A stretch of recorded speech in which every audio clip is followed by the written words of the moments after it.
আজকে সুতা দিয়ে কন্ট্রোল করার ভাইরাল হ্যাকটা তোমাদের সাথে আমি শেয়ার করব।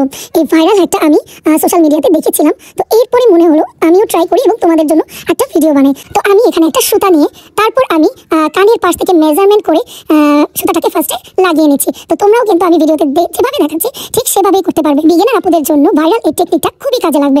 তো আমি সুতা দিয়ে কিন্তু মেজারমেন্ট করে নিয়েছি। এখন আমি W7 এর ব্রঞ্জার নিয়ে একটা কন্ট্রোল ব্রাশের সাহায্যে ঠিক যেভাবে কন্ট্রোল করে ওই সুতো অনুযায়ী আমি কন্ট্রোলটা করে নিচ্ছি। তো এইভাবে কন্ট্রোল করলে কিন্তু তোমরা খুব সহজেই মেজারমেন্ট করে কন্ট্রোল করবে, তখন আর তোমাদের কাছে কনফিউশন লাগবে না যে তোমরা কোন পোরশন থেকে কন্ট্রোলটা করছো। সো ভিডিওতে কিন্তু তোমরা দেখতেই পাচ্ছ কত সহজে আমি এই সুতোর সাহায্যে কন্ট্রোলটা করে ফেলছি। তো রেজাল্টটা কিন্তু তোমরা নিজেরাই দেখতে পাচ্ছ কতটা সঠিকভাবে আমি কন্ট্রোলটা করে নিয়েছি। তো তোমরা যারা একদমই কন্ট্রোল করতে পারো না তারা কিন্তু এই সুতার ভাইরাল টেকনিকটা ইউজ করতে পারো। সো তোমাদের কাছে এই ভিডিওটা কেমন লেগেছে আমাকে কিন্তু কমেন্ট করে জানিও। আর যদি ভালো লেগে থাকে অবশ্যই এটা like, comment, follow, share, subscribe করে